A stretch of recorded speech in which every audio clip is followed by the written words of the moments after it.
Bueno, buenas noches. Yo creo que ya podemos empezar la charla. Mi nombre es Sofía Riveros, directora del semillero de neurología de la FUCS, y vamos a dividir la charla en dos partes. Entonces, primero vamos a hablar de toda la parte de epilepsia farmacoresistente. Em, pues estas son las referencias en las que me basé. Las más recientes es una revisión de los conceptos de epilepsia resistente a los medicamentos, que fue un informe de Task 1 del trabajo de la ILAE, que fue publicado este año, en el 2023, y una revisión del año 2020 sobre el manejo de la epilepsia refractaria. Y pues ya los otros son unos artículos más clásicos, pero pues que son muy importantes para entender un poco más. El contenido de la charla va a estar dividido así: primero generalidades y definiciones, luego abarcaremos un poco de epidemiología, los factores de riesgo para desarrollar farmacoresistencia y la fisiopatología de la farmacoresistencia como tal. Y pues finalizamos con el manejo farmacológico médico y con un poco de indicaciones en cuanto al abordaje temprano de cirugía de epilepsia. Entonces, pues para empezar, todo es de cero. La epilepsia debemos entenderla como pues una enfermedad que se caracteriza por crisis epilépticas espontáneas recurrentes, y esto va a estar dado por una actividad neuronal cerebral anómala que se presenta de manera excesiva y pues va a afectar una zona focal o una zona ya generalizada en todo el cerebro. Entonces van a ocurrir crisis epilépticas focales simples, que pues generalmente van a tener la conciencia preservada, o crisis parciales complejas que ya son más incapacitantes, y en estas pues vamos a encontrar la conciencia alterada. Abajo encontramos una definición ya como tal propia de epilepsia, que es la presencia de dos o más crisis que no fueron provocadas por un desencadenante, y estas son separadas cada una de la otra respectivamente pues por 24 horas. O también que el paciente ya haya tenido un diagnóstico de un síndrome epiléptico o que haya presentado una crisis con un riesgo mayor del 60%, que pues va a ser para recurrencia en los próximos 10 años de repetir una nueva crisis. Acá, entonces, pues es importante mencionar una zona epileptogénica que se descubrió gracias a un estudio quirúrgico en pacientes con epilepsia focal. Esto pues ayuda a identificar diferentes zonas que son muy fundamentales para caracterizar con precisión el tipo de epilepsia, y pues es una zona que es un requisito para el éxito del abordaje quirúrgico.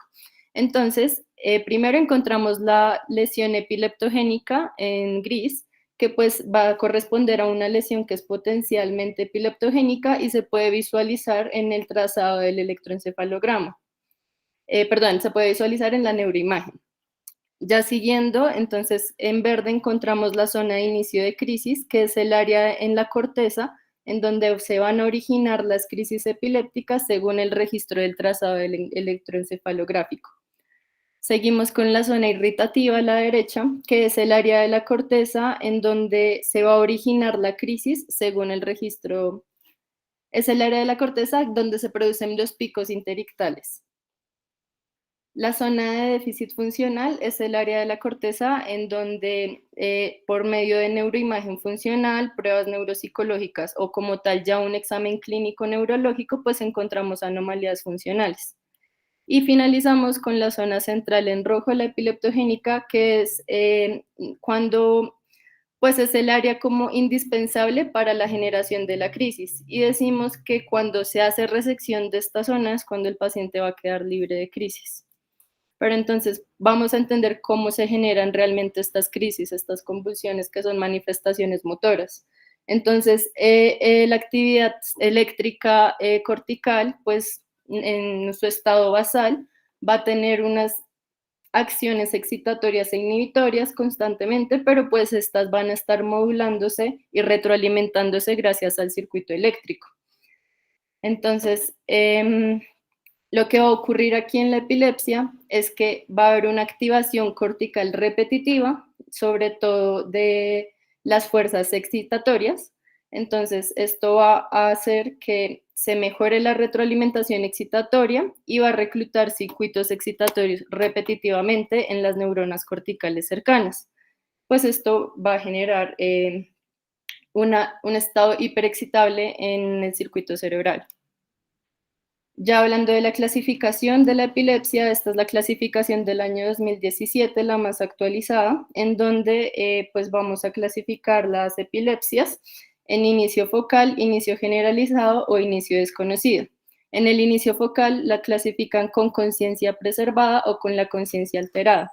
Y asimismo podemos encontrar las crisis de inicio motor, en donde podemos encontrar las crisis con automatismos, las crisis atónicas, clónicas, el espasmo epiléptico, la hiperkinética, las crisis mioclónicas o las crisis tónicas, o las crisis de inicio no motor, en donde encontramos las autonómicas, la atención del comportamiento, cognitiva, emocional o sensorial, y de focal a bilateral tónico-clónica. En el inicio generalizado encontramos el inicio de componente motor y no motor, y de inicio desconocido de misma forma con un componente adicional que es no clasificado. Acá entonces traigo una gráfica que muestra pues la sintomatología o la semiología de las crisis epilépticas focales que no tienen alteración de la conciencia, y pues los pacientes pueden experimentar una variedad de síntomas dependiendo pues de la zona afectada, que pueden ser psíquicos, gustativos, olfativos y autónomos, hasta motores, que pues ya van a ser los movimientos tónico-clónicos, sobre todo de las extremidades, o los pacientes que pueden hacer manifestaciones autonómicas como sudoración, cesación de palidez, enrojecimiento. Y pues ya a nivel somatosensorial pueden presentar Sofi, hormigueos, ¿sí? qué pena interrumpirte. Lo que pasa es que imagínate que la gente no se puede conectar porque llegamos al máximo en Meet. ¿Será que ustedes, por favor, nos O, pueden regalar 5 minutos mientras que Sofía y yo hablamos y solucionamos esta situación, por favor? vale, listo.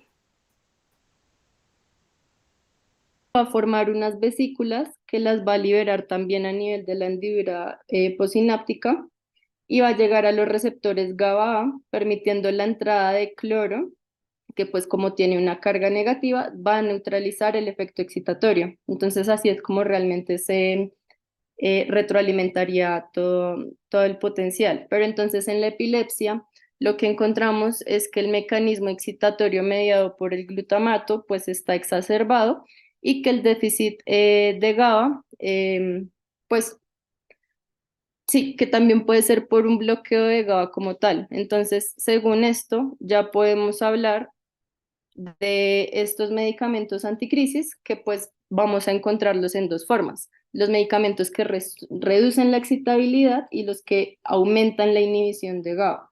Entonces, en los que reducen la excitabilidad, pues van a lograrlo consiguiendo el bloqueo de los canales de calcio, de sodio y de potasio, o pues también reduciendo el flujo iónico a través de los receptores de NMDA y de AMPA, que pues los encontramos acá. Entonces, un ejemplo clásico puede ser el levetiracetam, que se une a las vesículas sinápticas y pues va a reducir la liberación del neurotransmisor.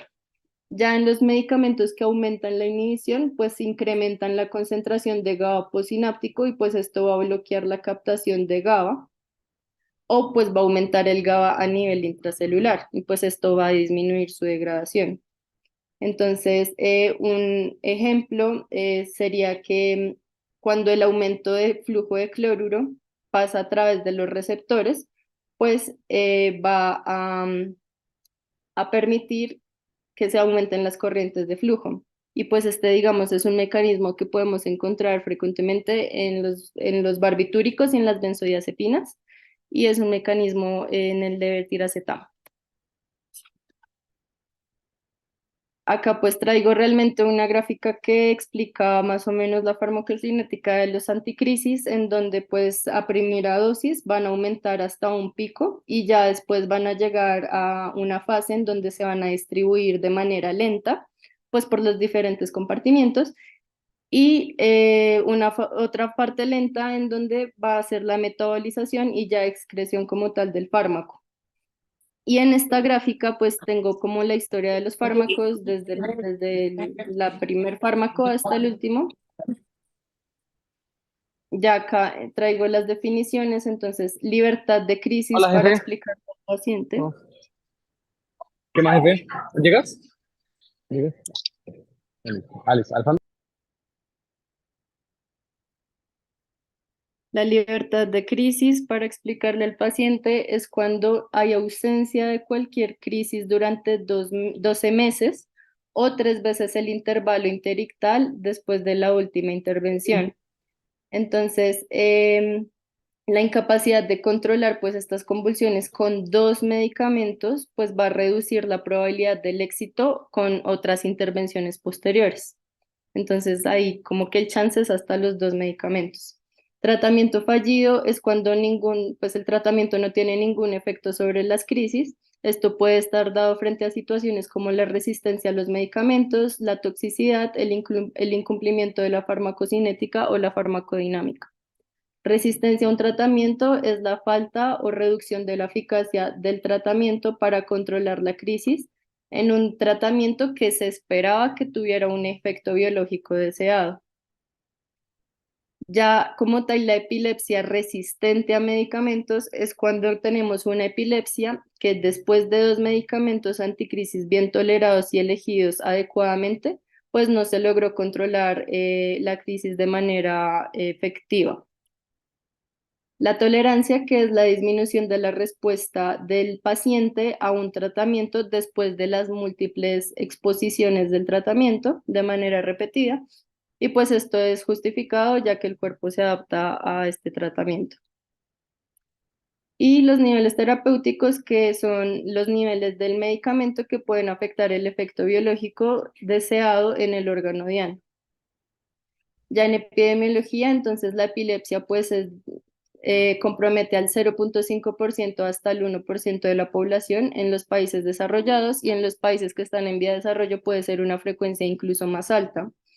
Y estos pacientes, 1/3, pues no responden adecuadamente a los medicamentos anticrisis y van a seguir presentando crisis epilépticas de manera indeterminada.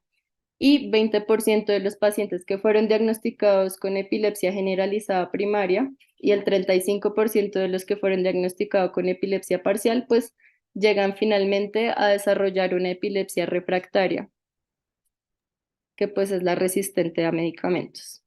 Los factores de riesgo para ya desarrollar una farmacoresistencia, entonces, es la presentación de edad joven al inicio de las crisis, la latencia corta para el desarrollo de la epilepsia, como por ejemplo después de un ataque isquémico, las comorbilidades correlacionadas con las crisis focales, como por ejemplo en la migraña, las anomalías en el desarrollo, si el paciente tiene alguna comorbilidad neuropsiquiátrica o el uso de drogas recreativas.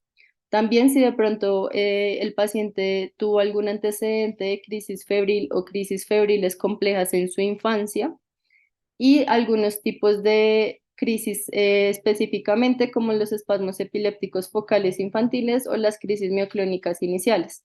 También pues si el paciente alguna vez llegó a estar en un estado epiléptico.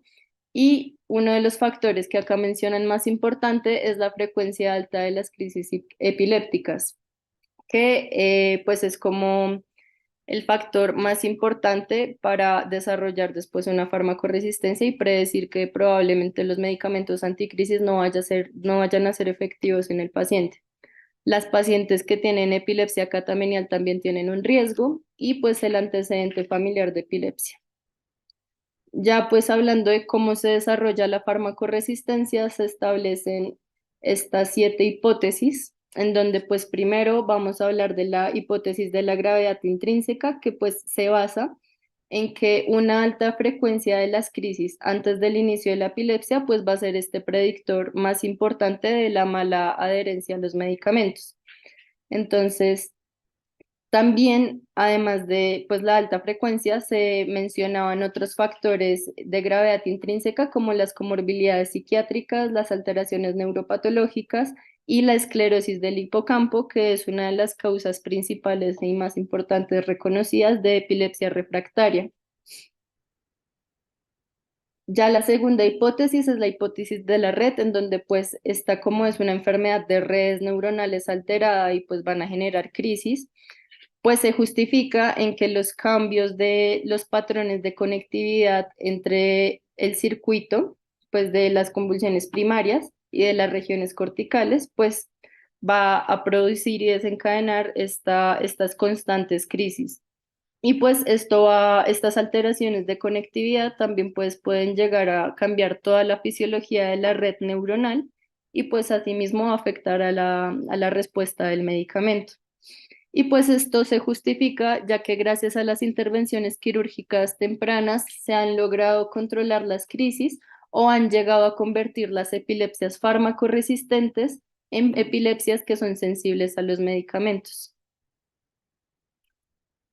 La hipótesis target o hipótesis del objetivo va a proponer que esta resistencia va a resultar por la alteración de los objetivos celulares de los medicamentos o como de las diana terapéuticas, que pues va a producir la reducción de la sensibilidad al tratamiento.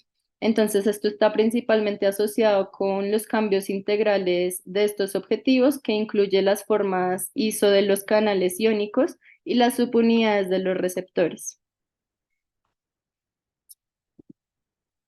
El transportador de la barrera hematoencefálica, pues nos hablaba principalmente de que el aumento de la expresión de los transportadores de flujo, como la glicoproteína P, pues podía estar asociado con una reducción principalmente de la penetración del medicamento, pues a nivel cerebral, y pues esto se traduce en que va a disminuir la eficacia.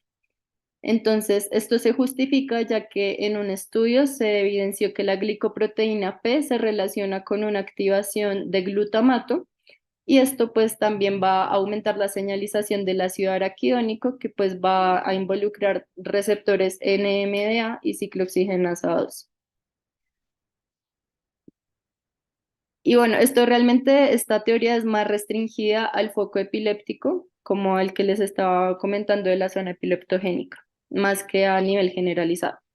Ya pues a nivel farmacocinético, pues habla como tal de alteraciones que puede tener el medicamento y no el paciente, alteraciones de la absorción, del metabolismo. Entonces, que por ejemplo, si hay un aumento de metabolismo a nivel hepático o de intestino renal, pues va a reducir la disponibilidad del medicamento para penetrar a nivel cerebral y pues llegar al tejido epiléptico.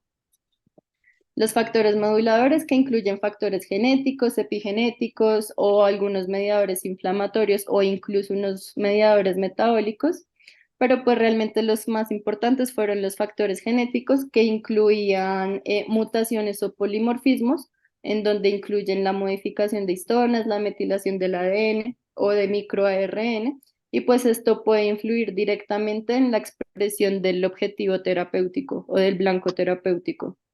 Y a nivel pues, de mediador proinflamatorio, contribuye a la gravedad intrínseca y pues también puede afectar directamente la farmacocinética y la farmacodinámica. Y la última hipótesis pues realmente plantea que ninguna teoría puede explicar todos los casos y que realmente todas las hipótesis anteriores pues se mostraban como independientes, pero que de una u otra forma se pueden como asociar y vincular mutuamente, como por ejemplo que la liberación del glutamato pues va a contribuir a pérdida de células neuronales y alteración de la red. Entonces ahí ya hablamos de la hipótesis de la red, pero también induce al transportador de la glicoproteína P, entonces también hablamos de la hipótesis de transportadores de barrera, y así es como realmente todas las hipótesis podrían hasta unirse. Ya finalizando, entonces, en el manejo, lo más importante es descartar primero la pseudoresistencia en la crisis, saber si realmente es intratable esta crisis, sabiendo pues que la pseudoresistencia es la persistencia de las crisis debido a un tratamiento inadecuado. Entonces, esto generalmente es por un diagnóstico erróneo, pero pues también puede ocurrir en otras situaciones como la administración de un medicamento incorrecto o la administración de una dosis infraterapéutica o que el paciente ya haya tenido antecedentes de riesgo como el consumo de sustancias psicoactivas. Los diagnósticos erróneos son el más común, pero pues dentro de estos el síncope es como los más frecuentes pues que se presentan sobre todo en nuestro medio. Y pues según esto, lo que recomiendan más es pues identificar el diagnóstico correcto, ya que el 20 al 30% de los pacientes realmente no tenían epilepsia, pero pues por eso realmente todo va desde la educación para saber identificar y clasificar correctamente qué tipo de epilepsia tendrá el paciente. Ya en los fármacos, pues elegir un fármaco depende bastante del tipo de crisis, del síndrome epiléptico, de la eficacia, la tolerabilidad y pues todos sabemos que realmente son medicamentos muy individualizados para cada paciente. Entonces, ellos recomiendan que se debe inicialmente administrar un medicamento y aumentar sistemáticamente la dosis y los niveles plasmáticos hasta que se controle adecuadamente la crisis o hasta que se consigan efectos adversos intolerables. Y pues que debemos comenzar el tratamiento con un medicamento de primera línea dependiendo de las crisis. Las generalizadas tónico-clónicas con valproato, lamotrigina o levetiracetam, las parciales con carbamazepina, fenitoína, lamotrigina, las de ausencia con valproato y las atípicas mioclónicas con valproato, lamotrigina. Y la politerapia, que pues, ¿qué es la politerapia racional? Esta se basa en las combinaciones de medicamentos con diferentes mecanismos de acción para que sean más efectivas que los medicamentos que tienen el mismo mecanismo de acción. Entonces, por ejemplo, uno no va a combinar el valproato con la fenitoína porque tiene el mismo mecanismo de acción, entonces no va a tener el mismo efecto esperado, pero el valproato con la lamotrigina seguramente sí es el preferido. Este, ya pues para finalizar, son los puntos claves en el manejo de la epilepsia farmacoresistente.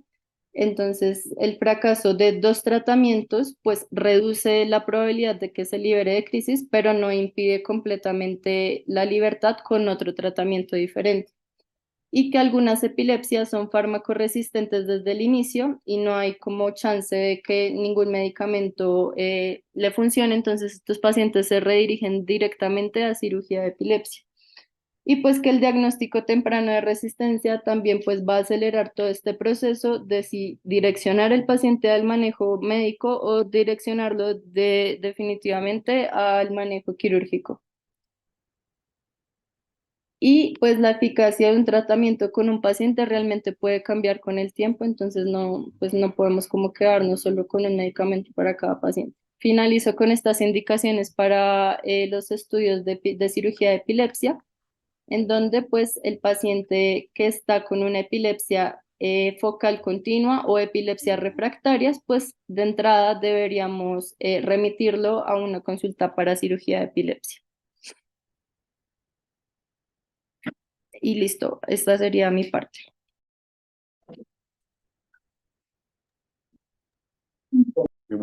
Muy buenas noches a todos, ¿cómo están?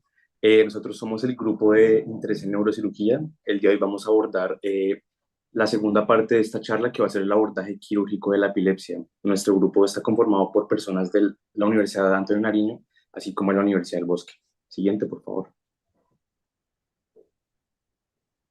Entonces, la tabla de contenidos de esta charla va a contar de 5 ítems. Básicamente, primero vamos a tener la anatomía quirúrgica relevante para realizar un recordatorio sobre los puntos anatómicos claves que tenemos que tener en cuenta en este tipo de intervenciones. Segundo, el timing quirúrgico, que ya lo abordaron una parte en la charla previa, donde hablamos un poco sobre farmacoresistencia y también el momento en cuándo hacer la cirugía y a qué tipo de pacientes.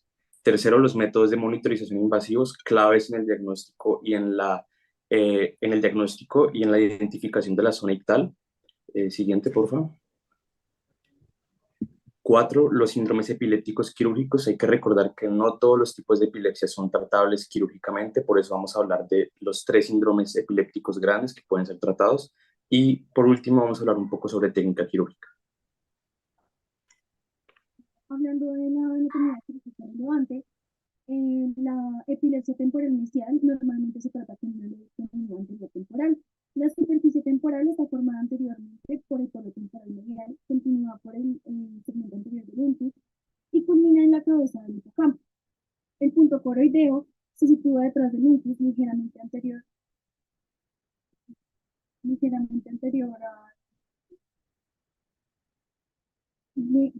al corte geniculado, y este segmento. Carolina, qué pena contigo. Es que se te escucha lejos, como entrecortada.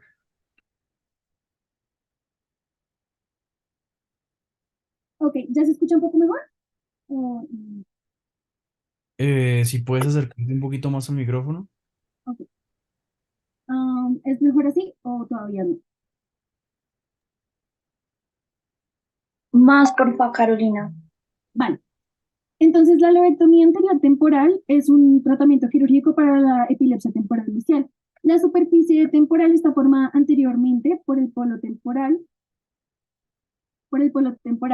sigue por el segmento anterior del umpus y culmina en la cabeza del hipocampo. El punto coroideo inferior se sitúa detrás del umpus y ligeramente anterior al cuerpo geniculado, está delante de la arteria coroidea anterior. Este es el límite de la resección, ya que se corre el riesgo de entrar en el globo pálido externo. Acá podemos ver cómo se ve una resección del lóbulo de una lobectomía anterior temporal en una imagen ponderada de T1. Podemos ver que la resección es de aproximadamente 50 milímetros. Hablando de qué áreas de Brodmann van a estar afectadas por esta resección, tenemos que el área 20 y 21, que son la corteza de asociación visual. El área 20 es el giro temporal inferior y el área 21 es el giro temporal medio. Ambas son cortezas de asociación visual. El área 22 es el giro temporal superior y es la corteza de asociación auditiva, que también se conoce como área de Wernicke, que nos permite la comprensión del lenguaje. El área 38, que es el polo temporal, nos permite la recuperación de nombres propios. También tiene funciones de corteza olfativa primaria. Y el área 41 y 42, que son el giro de Helsch, son la corteza auditiva primaria. Vamos a hablar del lóbulo temporal en 4 superficies. La primera superficie es la lateral. Está debajo de la cisura de Silvio. Está separado por la línea parieto-occipital del lóbulo occipital y separado del lóbulo temporal por la línea occipitotemporal. Consiste en 3 giros paralelos, un superior, medio e inferior, y están separados por 2 surcos paralelos. Hablando de la cara medial del lóbulo temporal, tiene 3 segmentos. El anterior inicia donde el surco radial gira hacia arriba, que es donde está esta línea amarilla, y va desde esta línea amarilla hasta la línea verde, que es donde cruza el borde posterior del umbus. El medio se extiende hasta la placa cuadrigeminal, que es esta línea roja, y el posterior se extiende hasta el punto calcarino, que es esta línea azul. Se ubica en la unión de los surcos parieto-occipital y calcarino. Acá podemos ver la vista inferior, superior y las relaciones óseas que tiene el lóbulo temporal.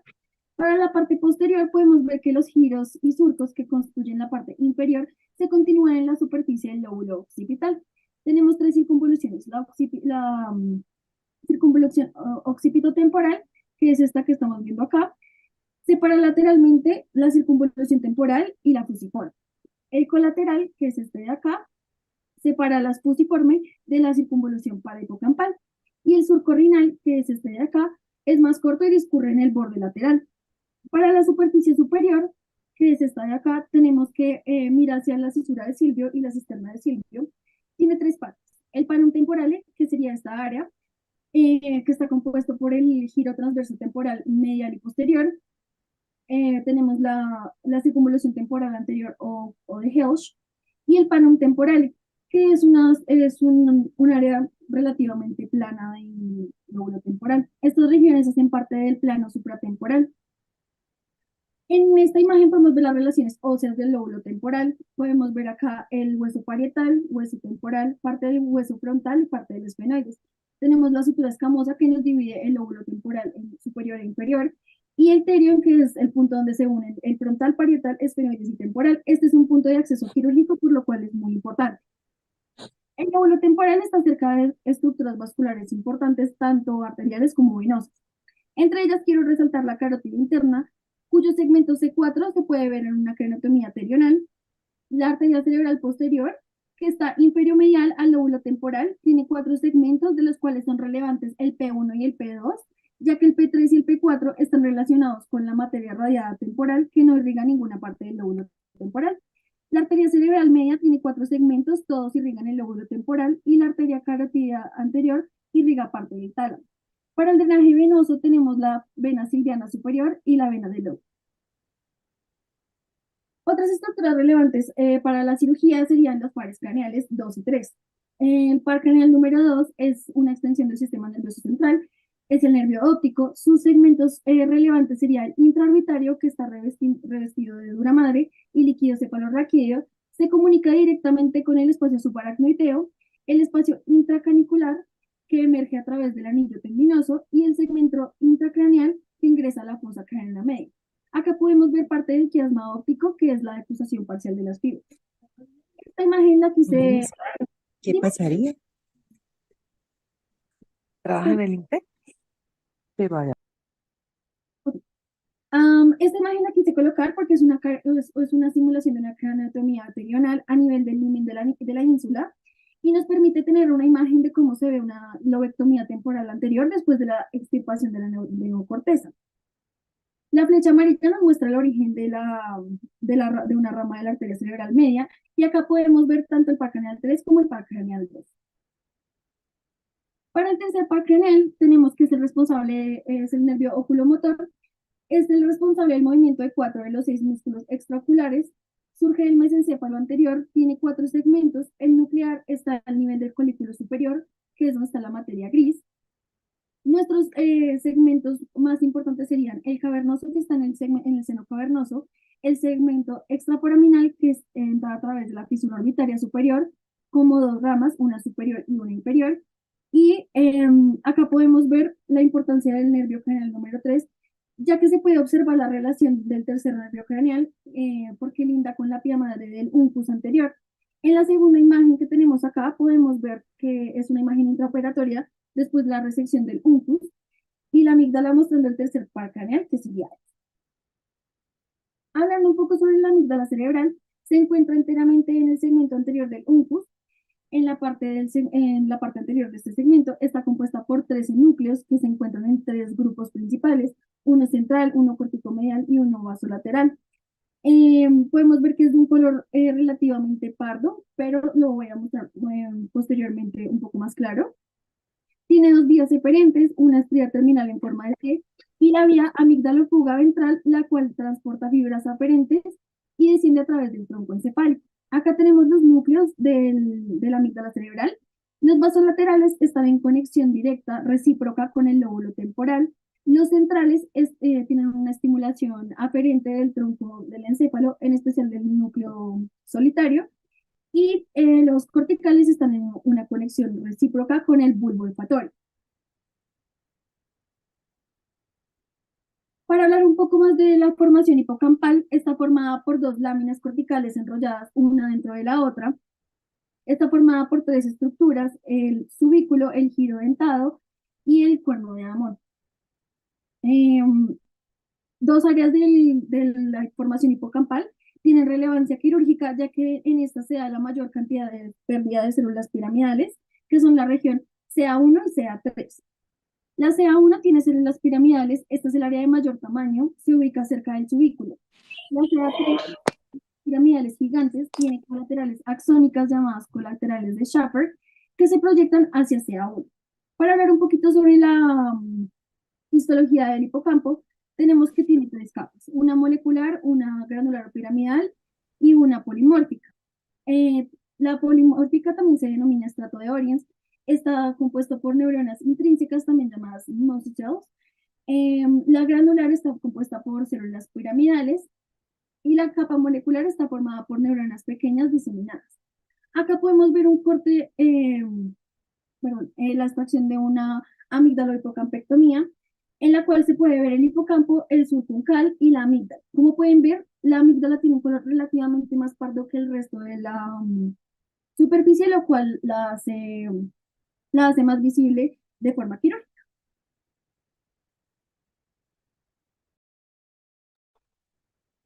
Listo, entonces ahora vamos a hablar lo que es el timing quirúrgico. Entonces, es el tiempo en el que se instaura algo. Entonces, ¿en qué o cómo lo vamos a ver acá? Entonces, se debe considerar en el inicio del tratamiento quirúrgico posterior al fracaso de un tratamiento farmacológico para el manejo de la epilepsia. Entonces, en el 2003, la Academia Estadounidense de Neurología estableció que los pacientes que continúan teniendo convulsiones focales incapacitantes con alteración del estado de conciencia y que habían tenido un manejo previo farmacológico con anticonvulsivantes debían ser considerados para la cirugía de epilepsia. Este tipo de procesos hoy en día siguen siendo muy limitados, puesto que el proceso es aún largo y algunos de ellos se demoran hasta 2 años en ser considerados para la cirugía. Entonces, ¿qué candidatos quirúrgicos tenemos? Siguiente, por favor.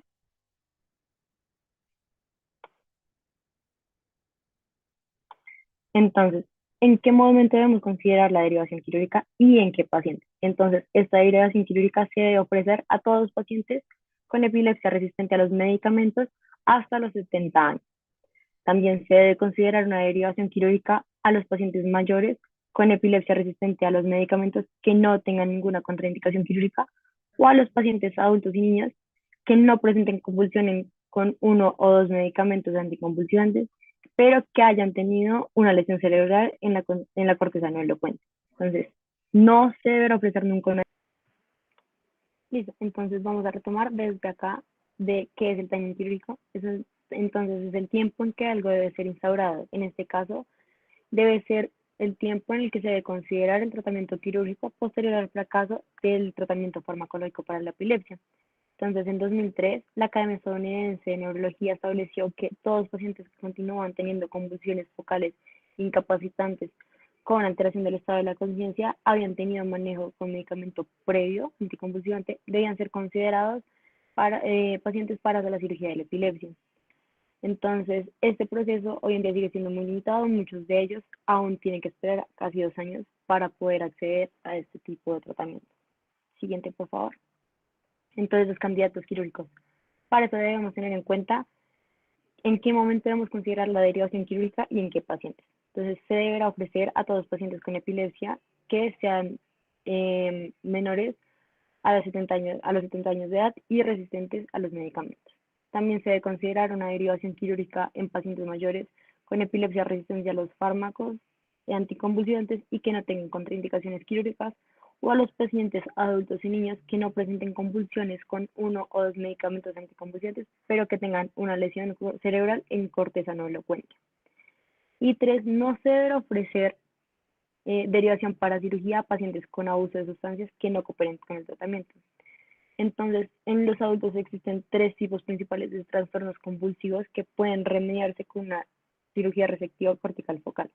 Estos son los pacientes con epilepsia lóbulo temporal mesial, con la localización de la zona epileptogénica, ya sea en la amígdala o en el hipocampo. Estos son los pacientes o los candidatos más comunes para la terapia quirúrgica y va a ser eficaz. En el segundo tipo de pacientes son los pacientes con epilepsia lesional debido a una patología funcional, una patología estructural, como lo que es un tumor glial de bajo grado o una malformación cavernosa o una malformación del desarrollo cortical.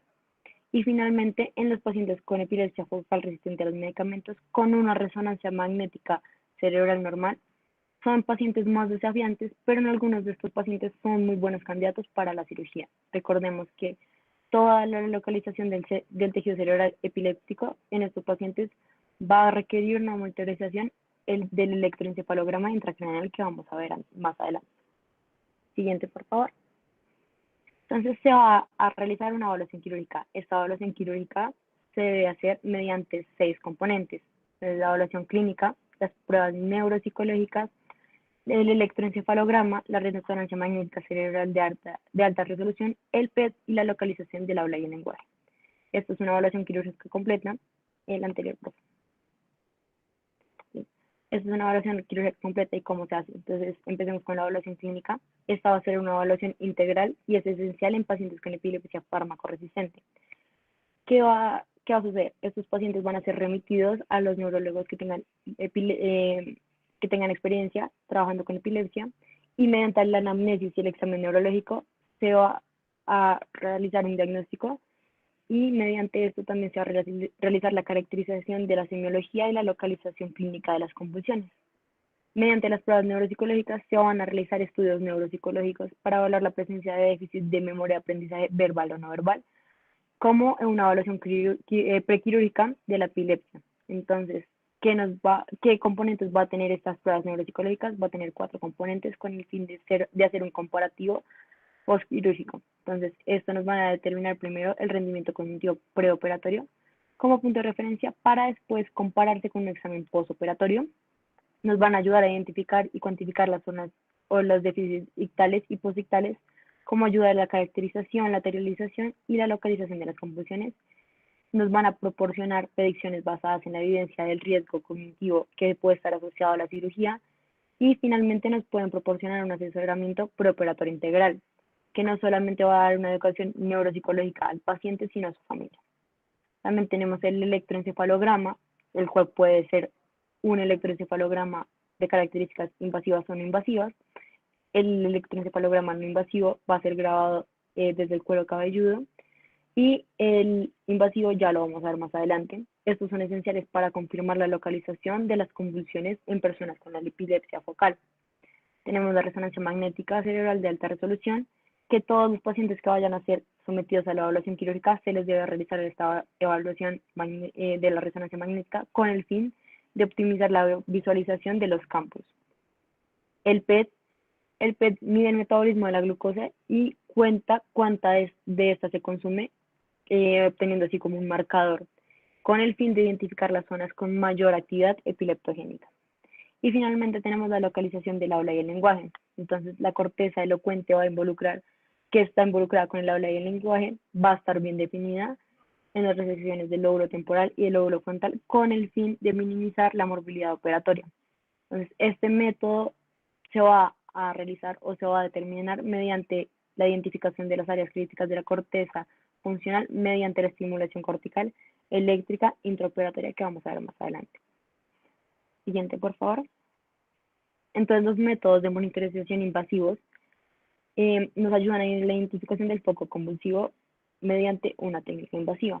Entonces, entre el 20 y el 30% de los candidatos que son a cirugía de la epilepsia van a necesitar los registros del electroencefalograma intracraneal con el fin de definir la zona epileptogénica. ¿Qué objetivo tiene esto? El adquirir los datos neurofisiológicos con el fin de apoyar o refutar una hipótesis sobre el lugar del inicio de las convulsiones que se tenga con la evaluación clínica.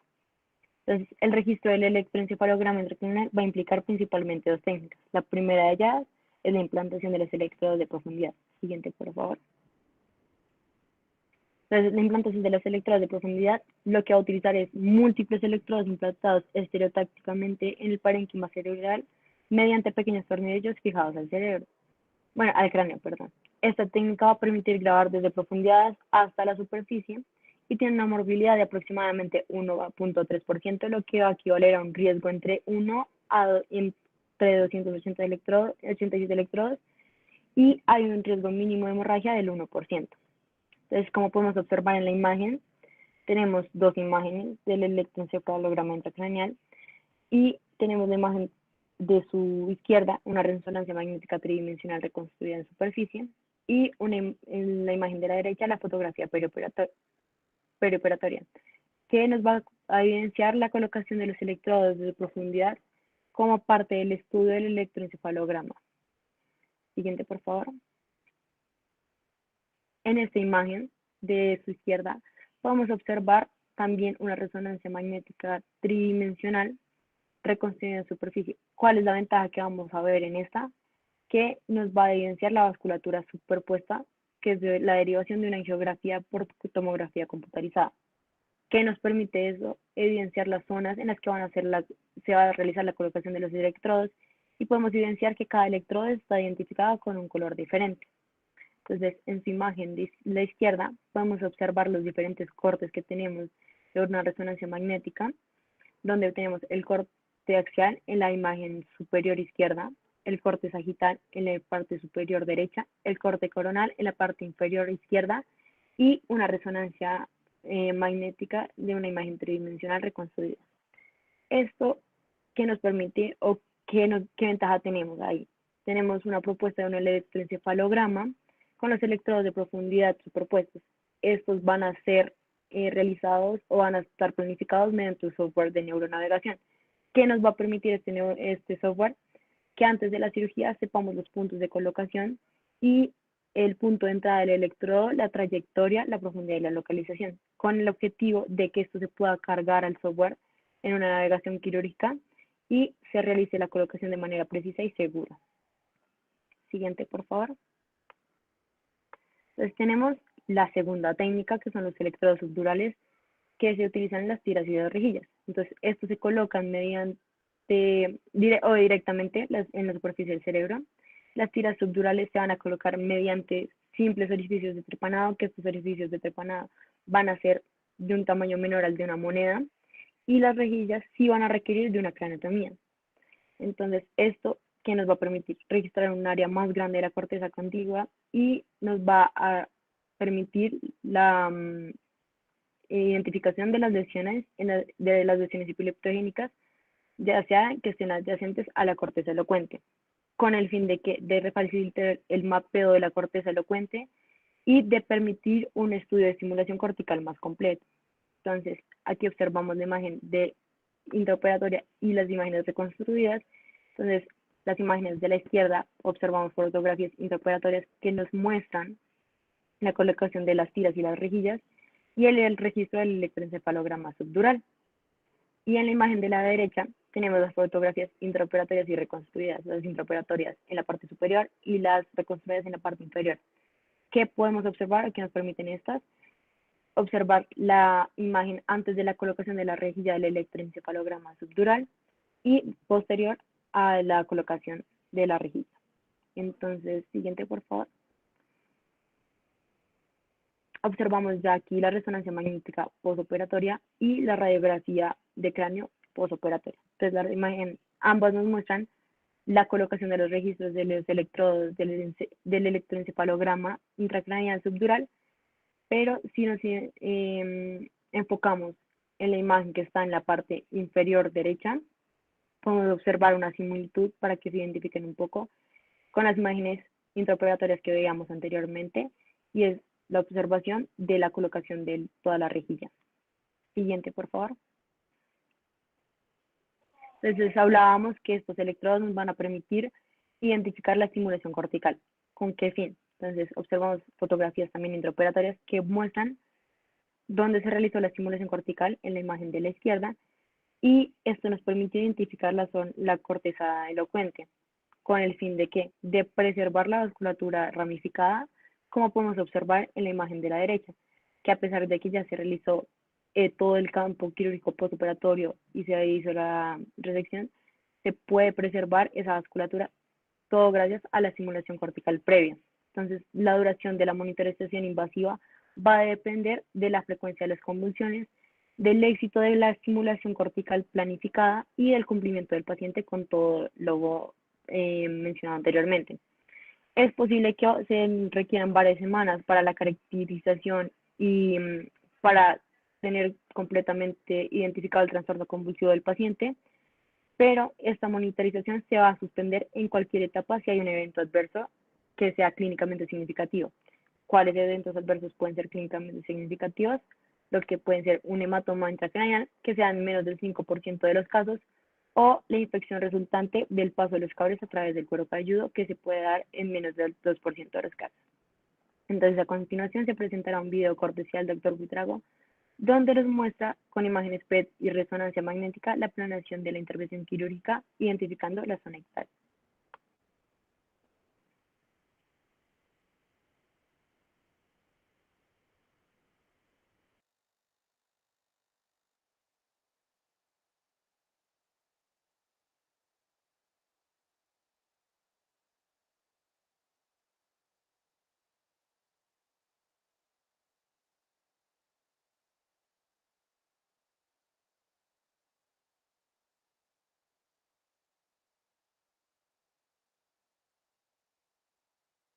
Gracias, Laura. Gracias, Carolina. Bueno, esta es la última sección de nuestra presentación del día de hoy. Vamos a hablar principalmente sobre los síndromes epilépticos quirúrgicamente remediables. Entonces van a haber 3 síndromes epilépticos, los cuales vamos a poder intervenir mediante maniobras quirúrgicas. Estos van a ser, uno, la epilepsia del lóbulo temporal mesial. Temporal hace referencia al lóbulo y mesial hace referencia a las estructuras tanto hipocampales como amigdalinas que van a lanzar proyecciones hacia el lóbulo temporal. Segundo, tenemos la epilepsia neocortical con una resonancia magnética normal. Y tercero, tenemos la epilepsia lesional. El foco de esta charla va a estar basado en la epilepsia del lóbulo temporal mesial, debido a que es la que tiene más incidencia y prevalencia epidemiológicamente. Pero no obstante, vamos a hablar también un poco sobre la epilepsia con resonancia magnética normal y la epilepsia de tipo lesional. Siguiente, por favor. Entonces, comenzando con la epilepsia de origen neocortical, que no tiene cambios patológicos en la resonancia magnética cerebral. Este es un síndrome difícil de abordar desde distintos puntos de vista que están en la diapositiva. Primero, tiene una caracterización semiológica muy variable. Los pacientes con este tipo de epilepsia van a tener manifestaciones muy globales y de difícil caracterización, como lo son primero, pues, convulsiones con aura experiencial, segundo, convulsiones con automatismos violentos, o por otro lado, van a tener convulsiones con atención inmóvil. Tercero, van a tener alucinaciones de tipo visuales o de tipo auditivo. Entonces, estas características semiológicas lo que van a hacer es dejarnos en una zona muerta sin la capacidad de tener un diagnóstico certero por medio de semiología, por lo cual vamos a recurrir a medios diagnósticos, que es donde viene la segunda dificultad para la identificación de este tipo de epilepsia. Los métodos no invasivos convencionales, como el electroencefalograma de superficie y la resonancia magnética, no van a ser sensibles para detectar este tipo de epilepsia. Simplemente no van a haber cambios, por lo cual vamos a tener que usar los métodos invasivos que nos habló anteriormente Laure, que están en la diapositiva en la porción inferior izquierda. También este tipo de epilepsia va a tener una localización difusa. La mayoría de los síndromes epilépticos van a tener localizaciones intrahipocampales, extrahipocampales o locaciones fijas, por ejemplo, la corteza prefrontal, cuando son tumores, etc. En este tipo de síndromes epilépticos, la localización de la zona epileptogénica o la zona ictal va a ser difusa y variable en toda la corteza cerebral, por lo cual esto va a dificultar, uno, la identificación del foco ictal y dos, el approach quirúrgico o el plan quirúrgico que vamos a tener para poder intervenir la corteza. Por lo que generalmente estos pacientes van a llevarse a hemiresecciones totales de los lóbulos afectados. Por último, los resultados, ¿te puedes devolver un momento, por favor? Por último, los resultados en estos pacientes, a pesar de tener una evaluación prequirúrgica adecuada, a pesar de tener métodos de monitorización invasivos y a pesar de tener un cuidado estricto en el approach quirúrgico y en el momento de realizar la cirugía, van a tener resultados con una muy baja efectividad. Alrededor del 30% de estos pacientes tienen recidiva de convulsiones, pero el resto de los pacientes, como lo muestra el estudio que está en la parte inferior derecha, no van a poder tener una remisión de sus convulsiones en el primer año. Siguiente, por favor. Segundo, tenemos la epilepsia lesional. La epilepsia lesional básicamente es un síndrome epiléptico intratable farmacológicamente, ya que su origen yace en lesiones focales cerebrales de tres tipos, que son los que están en la diapositiva. Primero, el esquema muestra los tumores primarios. Segundo, malformaciones vasculares. Y tercero, las anormalidades corticales. Las causas tumorales van a estar basadas principalmente en los tumores primarios cerebrales. Esos van a ser la primera causa de epilepsia intratable de origen lesional y realmente cualquier tumor primario que se ubique en zonas específicas de la corteza y que interactúe con ella va a poder generar potenciales ictales. Por lo cual vamos a identificar dos grandes grupos de tumores. ¿Puedes dar clic, por favor? Primero está el ganglioma y segundo van a estar los tumores neuroepiteliales disembrioplásicos. El ganglioma que vemos a la izquierda es una presentación atípica, generalmente son un poco más pequeños. El tumor de la derecha, que va a ser el tumor neuroepitelial, va a tener una gran dificultad a la hora de intervenirlo quirúrgicamente debido a que tiene una manifestación en donde la zona tumoral va a estar difundida por gran parte o va a abarcar más de un lóbulo, por lo cual al momento de realizar la intervención quirúrgica va a ser un poco más complicado que con respecto a un ganglioma, por ejemplo, que está encapsulado y muestra características fijas. La segunda categoría de epilepsia lesional van a ser las malformaciones vasculares. Básicamente, los cavernomas van a ser la malformación identificable más común de este grupo. Digo identificable porque el resto de malformaciones vasculares van a ser hallazgos incidentales. Entonces, el cavernoma se puede lograr identificar en resonancia magnética y una vez se identifica, se puede tratar este tipo de epilepsia. Básicamente, un cavernoma es una engrosación del epitelio vascular venoso en donde se va a formar un conglomerado venoso en forma de mórula. La teoría lo que nos dice es que este conglomerado de mórula lo que va a generar es una irritación en la corteza y va a generar microhemorragias difusas alrededor de la zona del cavernoma o la zona de la malformación vascular en sí. Lo que va a causar esta irritación va a ser reclutamiento neutrofílico, inflamación y a la larga va a generar crisis epilépticas resistentes al tratamiento farmacológico.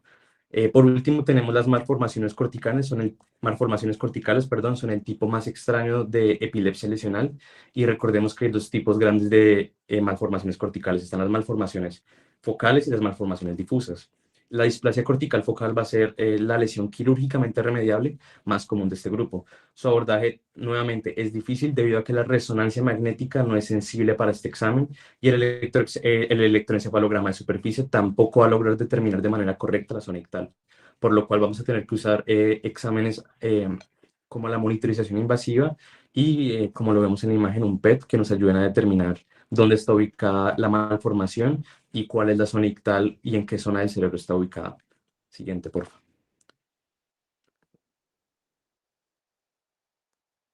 Entonces, hablando de la epilepsia temporal mesial, que como les comentaba, es el tipo o el síndrome epiléptico quirúrgico más frecuente, vamos a ahondar un poco en los parámetros patológicos semiológicos de este tipo de síndrome.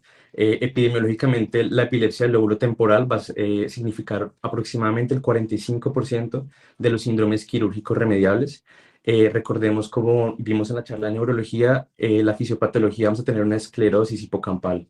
Se van a generar en dos zonas, como nos comentaba Carolina, la cabeza del hipocampo tiene varias zonas. Está la zona CA1, la zona CA3, la capa celular del dentado. Van a tener muchas capas y de ahí van a salir prolongaciones de células musgosas hacia el lóbulo temporal y demás estructuras.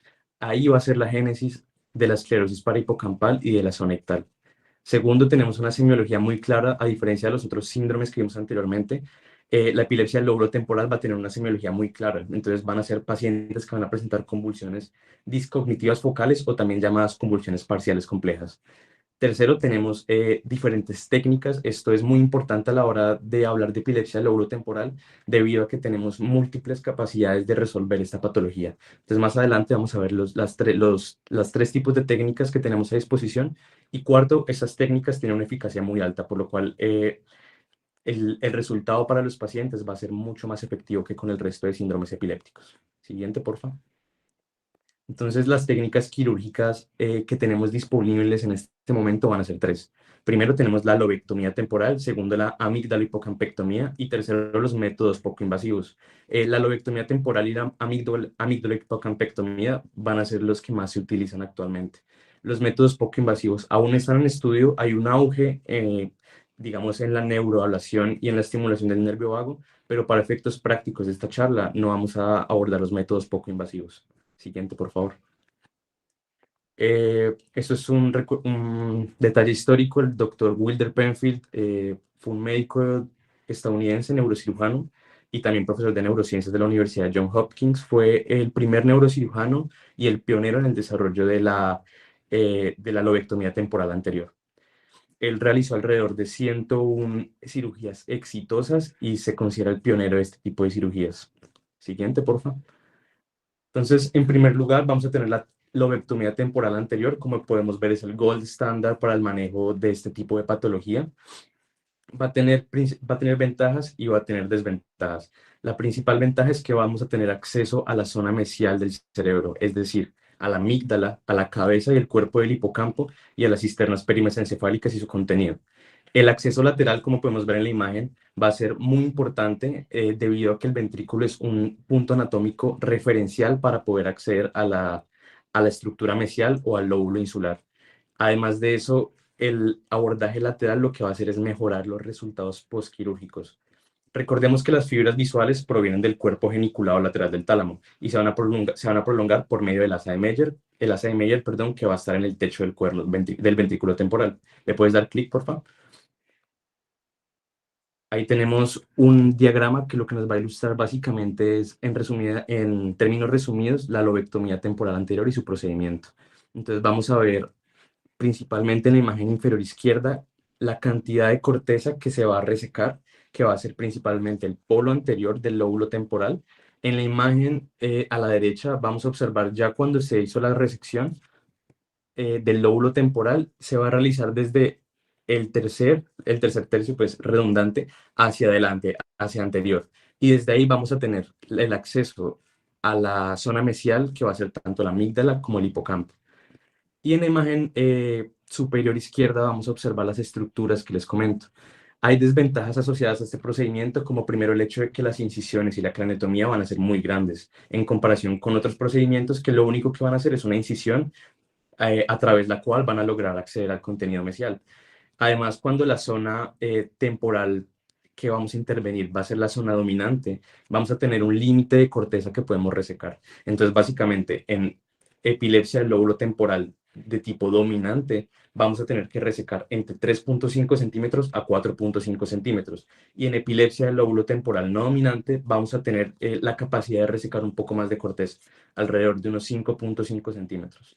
Además de eso, el procedimiento pues no está exento de déficits neurológicos o de complicaciones postquirúrgicas. Entonces, principalmente, como estamos manipulando el asa de Meyer y las radiaciones talamocorticales que pasan por el asta temporal del ventrículo, la principal complicación quirúrgica que estos pacientes tienen va a ser la cuadrantanopsia. Estudios de casos y metaanálisis muestran que este tipo de complicaciones realmente no superponen un problema real para el paciente.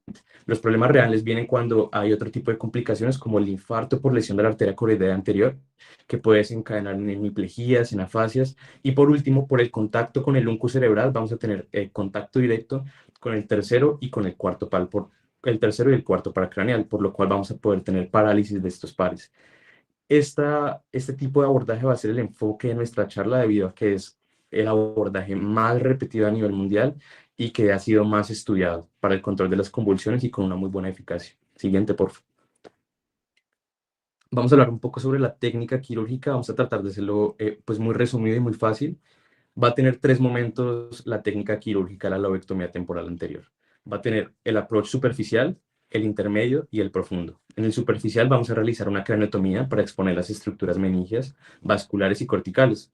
Luego en el intermedio lo que vamos a hacer es quitar lo que se llama el bloqueo neocortical. Básicamente el bloqueo neocortical es la zona de la corteza que está interrumpiendo el paso hacia las estructuras mesiales. Entonces se va a realizar una resección del lóbulo temporal anterior y vamos a poder acceder a las estructuras que les comenté anteriormente, amígdala e hipocampo.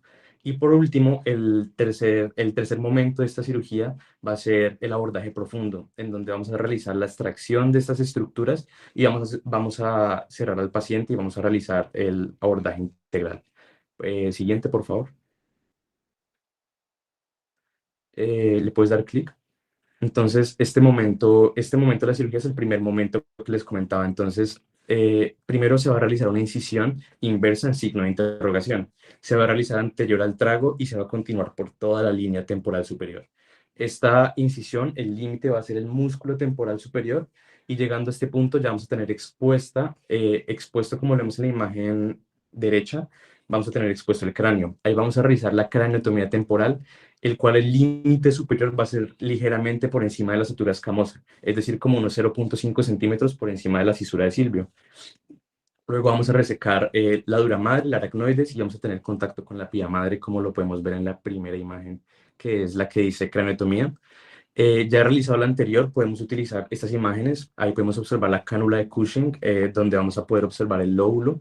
La cánula de Cushing lo que hace es poder medir el límite posterior y el límite anterior del lóbulo a resecar.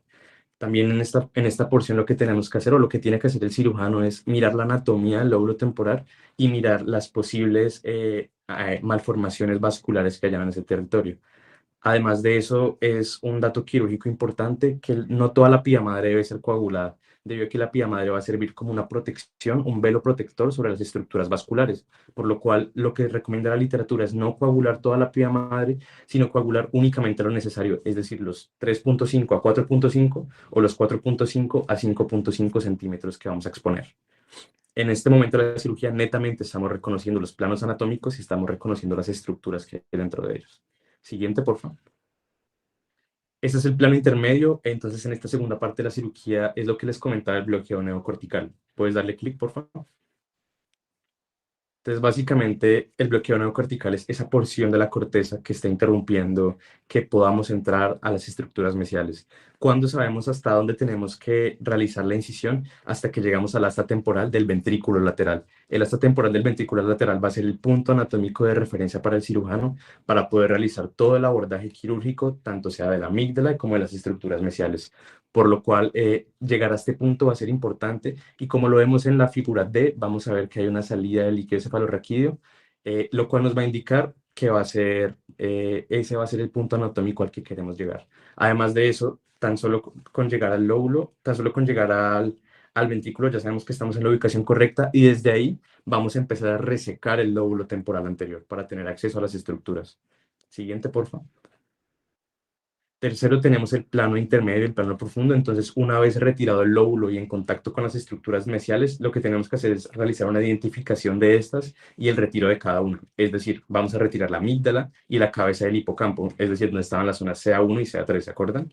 Entonces, la zona de resección va a ser alrededor de 2.5 centímetros a 3.5 centímetros. Esto a criterio del cirujano y respetando el cuerpo hipocampal. Entonces resecamos la cabeza del hipocampo, pero se trata de conservar el cuerpo del hipocampo. Además de eso, también tenemos que tener en cuenta que resecar completamente y la evaluación prequirúrgica es importante a la hora de determinar cuánta corteza vamos a quitar y cuánto hipocampo vamos a quitar, porque si dejamos remanentes de la zona ictal, este paciente seguramente no vaya a tener una remisión completa de sus convulsiones. Por último, siguiente, por favor. Bueno, acá en esta imagen lo que muestra es básicamente las porciones del lóbulo temporal que fueron resecadas y la porción de la amígdala y de la cabeza del hipocampo que fue resecada en este procedimiento. Siguiente, por favor. Ahí lo mismo. Entonces, básicamente en este último momento quirúrgico vamos a tener la coagulación del cuerpo hipocampal.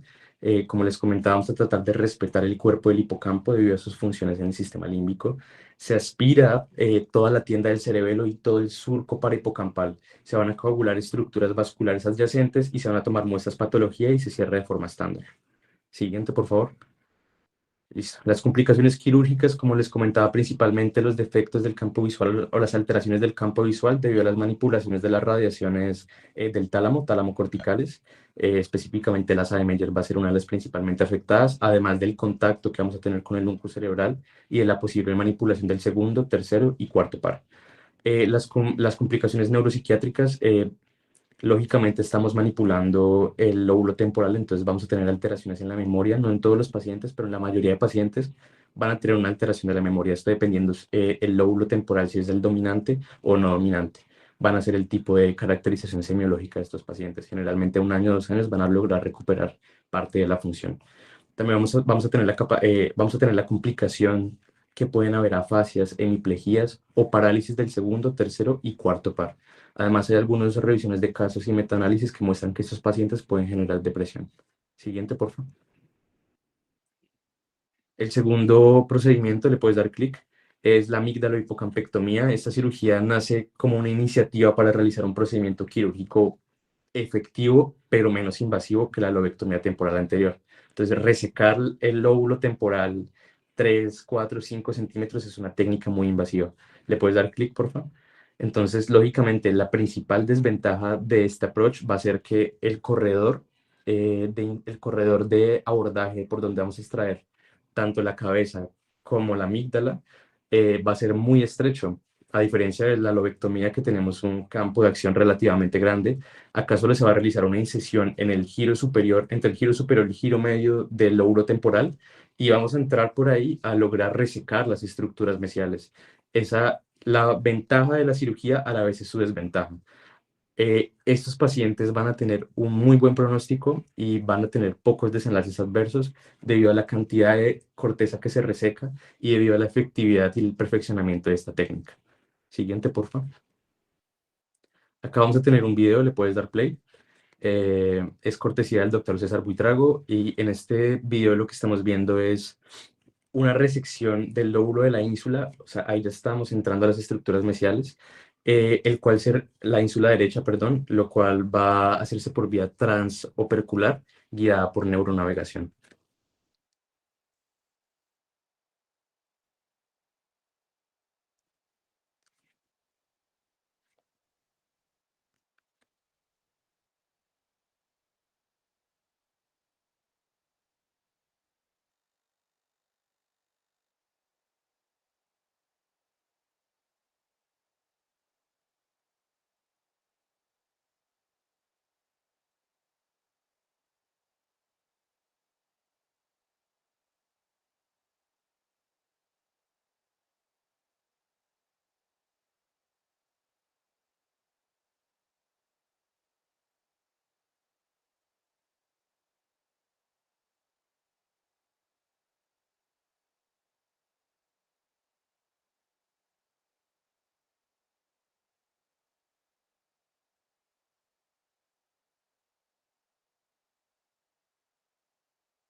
Como podemos ver, el corredor o la inserción maneja una dificultad.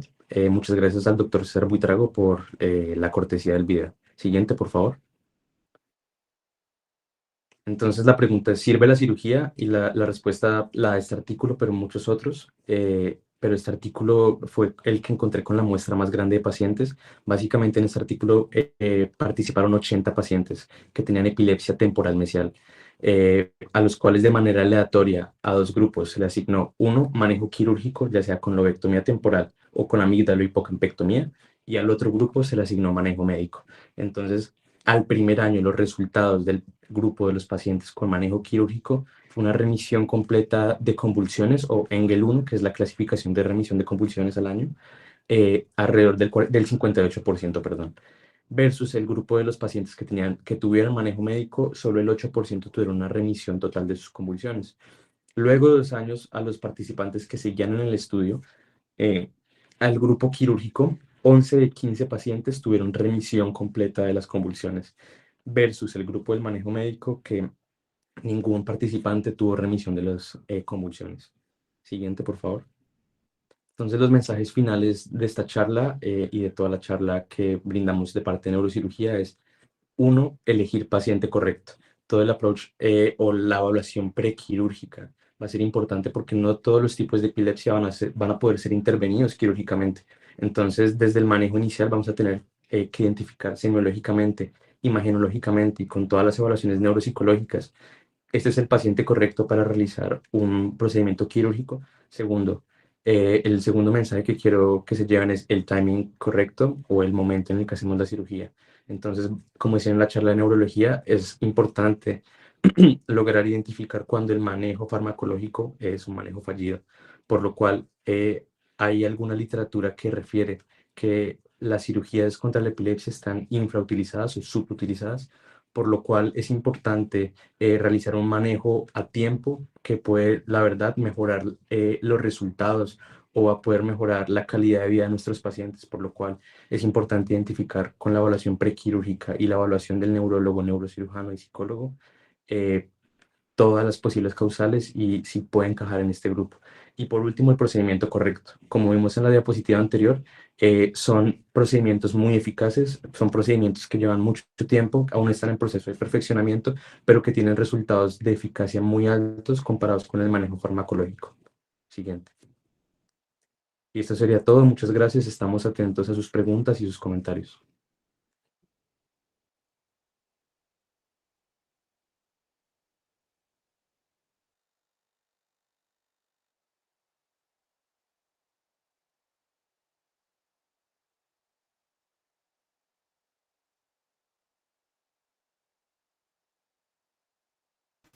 Si alguno quiere hacer una pregunta o comentario, lo puede hacer. Y también me gustaría saber si alguno de los doctores tiene algún comentario para el grupo y en general para la exposición.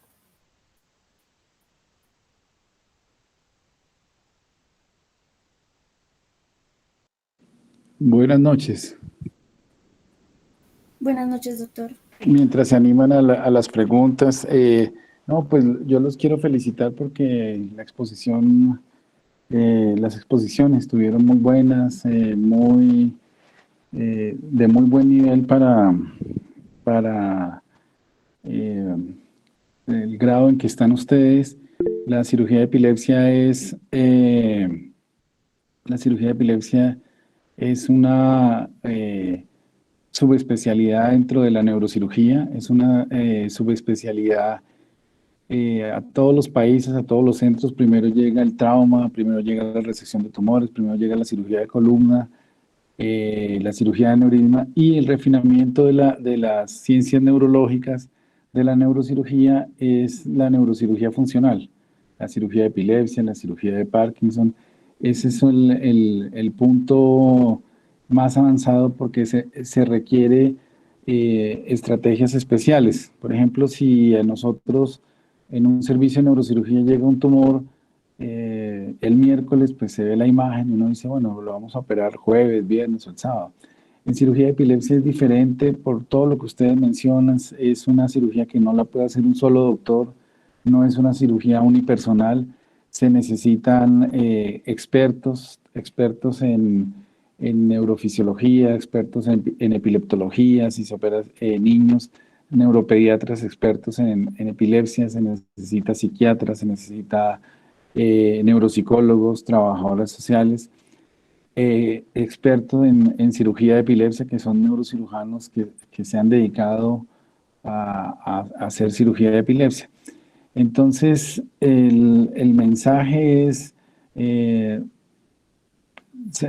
nosotros en Colombia contamos con un sistema de salud criticado, pero los que hemos podido comparar con otros sistemas de salud de Latinoamérica y del mundo es un sistema de salud muy robusto, muy bueno, en donde se hace muy buena neurociencias y en nuestro campo con conocimiento de causa de los diferentes grupos, se hace muy buena cirugía de epilepsia en Bogotá, en los diferentes centros, en Cali, en Medellín, en Barranquilla, en Cartagena, se hace muy buena cirugía de epilepsia. Yo pienso que ustedes que se están formando tengan en cuenta que esto no es experimental, esto ya está andando. La cirugía de epilepsia que se hace en Colombia es de muy buen nivel. O sea, muchos ojos de Latinoamérica están puestos en Colombia. Nos admiran por el recurso técnico que tenemos, por ejemplo, los videos que mostraba el doctor, las cortesías del doctor Buitrago, son cirugías supremamente complejas. Hacer cirugía en la ínsula es bien difícil.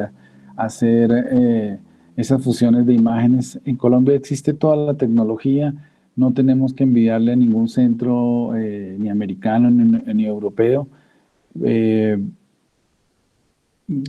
Cuando una doctora comentó que algunos pacientes tenían que esperar 2 años o algo, sí se está, o sea, de pronto falta más referencia, ¿sí? No, hay pacientes que, o sea, hay un encarnizamiento terapéutico por parte de los clínicos. Son pacientes que si van mal con 2, 3, 4 medicamentos, es probable que sí, desemboquen en una epilepsia refractaria. Pero ya una vez que el paciente llega al centro de epilepsia de tercero o cuarto nivel, es bastante, o sea, es bastante bueno lo que se hace. Tenemos todo el tipo de monitoreo invasivo, tenemos la posibilidad de hacer rejillas, tenemos posibilidad de hacer estéreo EEG, monitoreo no invasivo. Muchos centros en Colombia ya tienen resonancia 3 telas, muchos centros en Colombia tienen PET, hay forma de hacer cualquier tipo de fusión. Todos los centros que hacen epilepsia cuentan con neuronavegación, con marco de estereotaxia. Entonces, sientan que no tenemos que envidiar a ningún centro de Latinoamérica y hacemos una cirugía de epilepsia muy comparable y muy competitiva con cualquier centro americano y europeo, ¿sí? No, los que estamos más adelante hay que buscar un recambio, y ese recambio son las personas que están que están escuchando estas charlas. Son ustedes los que están motivados en neurociencias o en cualquier campo de la medicina, dar lo mejor, entrenarse, y todo eso trae beneficio para los pacientes, trae progreso, trae muchas cosas.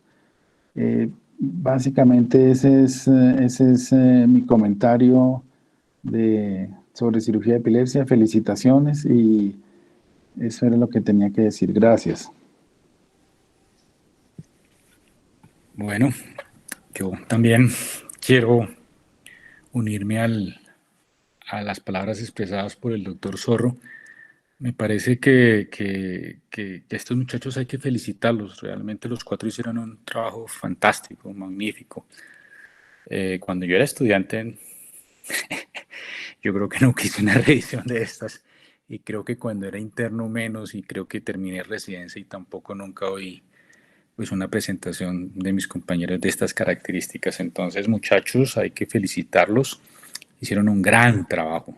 Tanto la revisión clínica como la revisión quirúrgica fue muy buena. En un tiempo récord repasaron un montón de información que es compleja, y me parece que que la manejaron supremamente bien. Yo creo que el doctor Oscar ya dijo un montón de cosas supremamente importantes. Yo solamente quisiera como dar unas cositas, unos mensajes para llevar a casa para ustedes, muchachos que se están formando y que, bueno, en algún momento comenzarán a hacer su práctica como médicos generales y, bueno, más adelante algunos, supongo que los que tomaron el liderazgo o están en el semillero, pues serán las personas que, como dice Oscar, más adelante nos reemplacen en la parte clínica y en la parte quirúrgica. Los mensajes que a mí me gustaría que se llevara el grupo como médicos generales, que es para lo que se están preparando en este momento, son los siguientes. Uno, el paciente con epilepsia es un paciente que sufre mucho. Tener crisis epilépticas es algo que no hay que subestimar. Son pacientes que tienen una calidad de vida terrible. Son personas que dependen de su familia, son pacientes que les cuesta trabajo conseguir pareja, que les cuesta trabajo conseguir trabajo, que viven en una vida de dependencia completa. Entonces son personas que tenemos que tratar de ayudarles de la manera mejor y más rápido posible. A veces uno tiende a subestimar la crisis, pero las crisis epilépticas afectan mucho la calidad de vida y la realidad es que las crisis grandes ponen en peligro de muerte a la gente. Entonces nunca subestimen a las personas que tienen crisis epilépticas. Ellas necesitan un tratamiento pronto. Lo segundo es que, como les explicaron al principio, cuando uno falla la primera medicación, que tiene una efectividad cerca del 60%, la segunda medicación sirve solamente en un 10%. Es decir, de la primera a la segunda medicación no hay un brinco grande. Por eso la última recomendación, de acuerdo al consenso de expertos que algunos de los doctores mencionó, es que cualquier persona que tenga crisis epilépticas que no respondan a una sola medicación y que tengan una lesión estructural deben ser consideradas para cirugía. Y eso es importante que ustedes lo tengan en cuenta. Cuando vean a una persona que no va bien con la primera medicación, mándela rápido a su neurólogo, porque ese neurólogo tiene que evaluar si realmente vale la pena seguir con la segunda medicación o la tiene que mandar a un epileptólogo. Y eso es muy importante, y los que vean niños tienen que pensar que los niños son oro líquido. Ustedes no pueden tener un niño dando vueltas. Está comprobado que las redes epilépticas que se consolidan en más de 3 años son más difíciles de tratar. Por eso hay que mandar a los pacientes rápido. O sea, ustedes tienen que mandarlos rápido. Yo quisiera que ustedes se fueran con ese mensaje para la casa. No dejen la cirugía de epilepsia como última alternativa. Ese es un mensaje más para los neurólogos, para ustedes. Ustedes, por favor, cuando vean un paciente así, mándenlo rápido a su neurólogo. La cirugía de epilepsia es efectiva. La tercera medicación sirve solamente en un 3% de las personas. La cirugía de epilepsia en buenas manos, como ya el doctor Zorro explicó, tiene una efectividad que puede ir hasta el 60-70%. Eso definitivamente es mucho mejor que continuar con una tercera medicación y ni qué decir de en adelante. Y lo último es que, como ya el doctor Oscar también lo dijo, pero solamente para reforzarlo, en Colombia tenemos la posibilidad de hacer cosas bastante bien. Y eso no es por alabarnos entre nosotros, es simplemente porque está documentado, ya hay un papel publicado en el que el país en Latinoamérica en el que más cirugía de epilepsia se hace es en Colombia. Eso es gracias a nuestro sistema de seguridad social y también pues que tenemos gente pues, bien preparada. Eso es lo que yo quisiera que se llevaran para la casa. La cirugía de epilepsia no la hace un cirujano, no la hace el doctor Oscar, no la hago yo, la hace un grupo. Y debe ser un grupo de personas muy bien entrenadas, muy formadas, muy juiciosas, muy dedicadas y muy comprometidas. Ojalá algún día ustedes sean parte de esos grupos, pero eso es importante que ustedes también lo entiendan. Tal vez eso es lo que les tenía yo que decir. Nuevamente felicitarlos. Lo hicieron muy bien, muchachos, muy bien. Si hay alguna pregunta, pues no sé si está Jean Paul por ahí para el doctor Oscar o para mí, pues con todo el gusto. Gracias. Sí, señor, hay 2 preguntas. La primera pregunta es, ¿qué tan importante es tener el video cuando se tiene una convulsión? En cirugía de epilepsia siempre tenemos que estar seguros que lo que el paciente nos cuenta son crisis epilépticas, porque sabemos que hay unos eventos que se llaman eventos paroxísticos no epilépticos, que acompañan aproximadamente el 30 o 40% de las crisis epilépticas.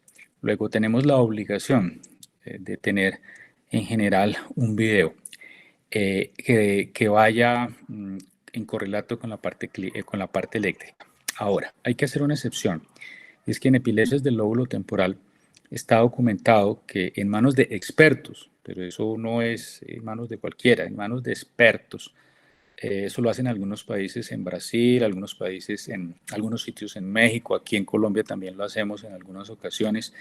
Cuando tenemos crisis y eléctricamente son lo suficientemente claras y un experto evalúa la semiología y las crisis, en algunos casos se acepta. Fernando Sentes, que es un epileptólogo famoso, tiene una publicación al respecto y sé que otros grupos aquí en Colombia lo hacen con buen éxito. Podemos hacer cirugía sin ver el video. Sin embargo, la regla general, en principio, es que deberíamos tener siempre un video para primero hacer el análisis semiológico de la crisis y ver si tiene correlato eléctrico. Esto es lo que yo creo, pero de pronto Oscar puede tener otra opinión, o no sé si Jean Paul está por ahí.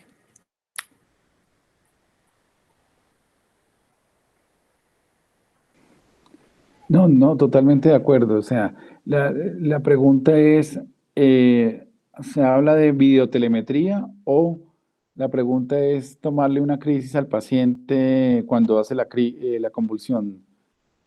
Le pregunto a Caterine.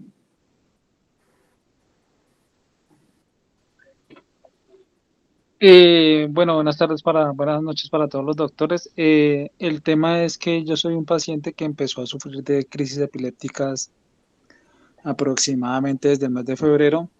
De por sí mi especialista ahorita es el doctor Jean Paul. Efectivamente, el día sábado pude tener una crisis donde la cual pude sentir como siempre la he venido presentando. Entonces siento me preparo, me acuesto, pero en esta vez pudimos grabar desde varios puntos cómo presento la convulsión. Entonces, pues a eso ya me refería la pregunta, si era muy importante tener como desde varios puntos claro. cómo se ve reflejada la convulsión.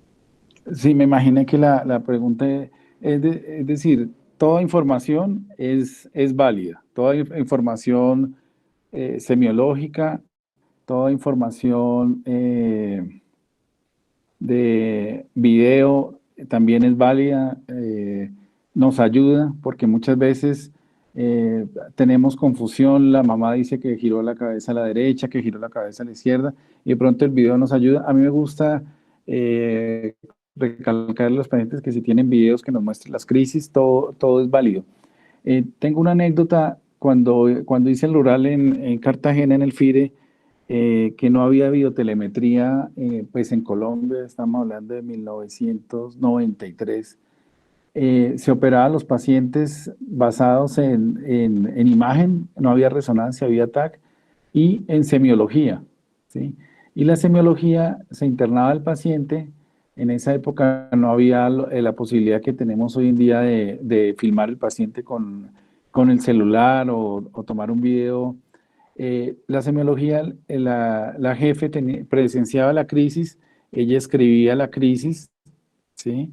Y al otro día pasaba el grupo de neurociencias y dependiendo de la semiología orientaban el inicio y tal, todo el desenlace de la epilepsia solamente con la semiología. Entonces, hoy por hoy, pues ya todos los grupos en Colombia y como decía el doctor Buitrago, pues es casi que se asegura uno con una videotelemetría. Pero para la pregunta que se está haciendo del video, que la entendí así, también pensaría que no sobra un video. No sé qué piensa el doctor Buitrago o el doctor Vergara, si nos escucha. Sí, no, sin duda. Está documentado y hay también publicaciones al respecto en que un video finalmente la epilepsia es un diagnóstico clínico y un video ayuda muchísimo y muchas veces es mejor tener un video que un electro de 20 minutos, sin lugar a dudas, no hay duda al respecto. Totalmente de acuerdo.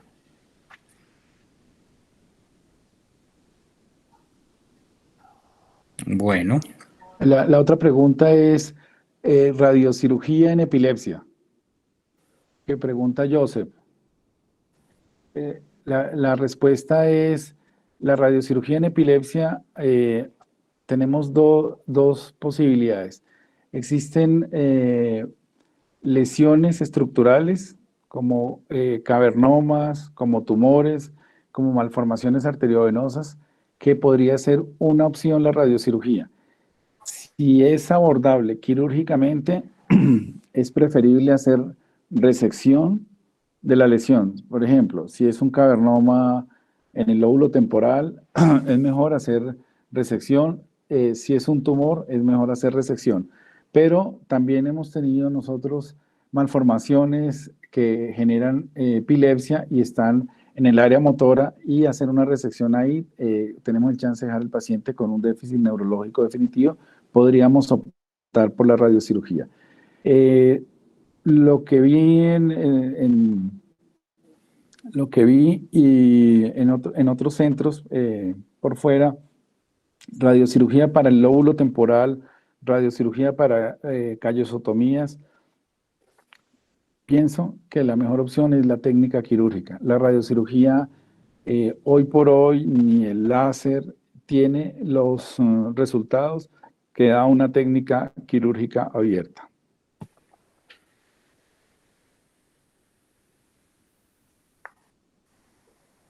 Ok, doctor, muchísimas gracias.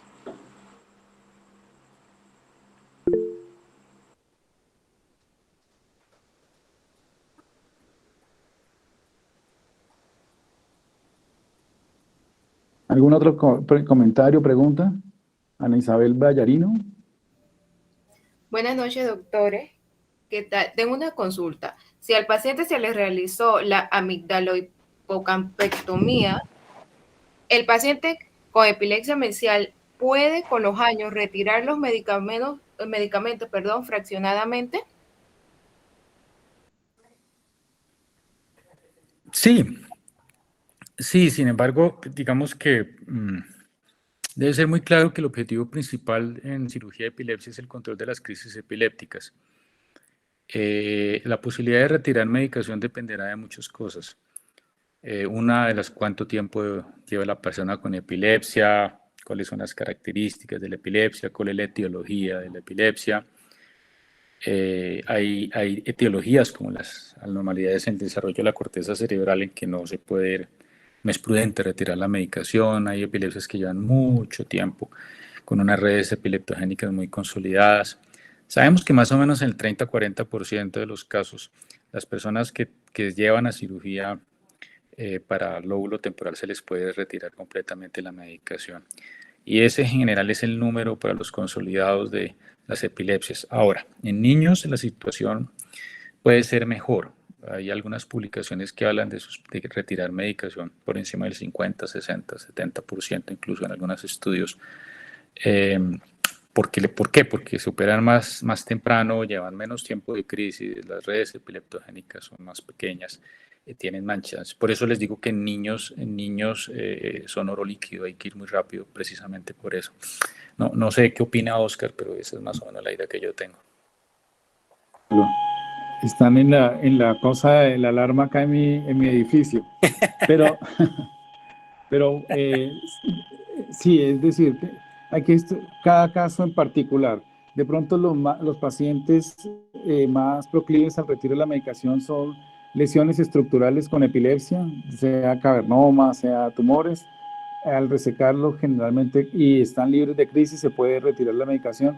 Y tu pregunta puntual es, del lóbulo temporal, son pacientes que nosotros retiramos la medicación después de 2 años libre de crisis con un video normal, pero a todo paciente que va a nuestra junta y nos preguntan, bueno, voy a quedar sin medicación, nosotros no garantizamos eso, porque como dice el doctor Buitrago, muchos pacientes no se puede retirar la medicación. Hay muchos pacientes con epilepsias frontales, hay muchos pacientes, por ejemplo, que se hace una callosotomía, que son cirugías paliativas, pues, obviamente no se va a retirar la medicación. Ese sería básicamente el comentario. Listo, muchas gracias, doctores.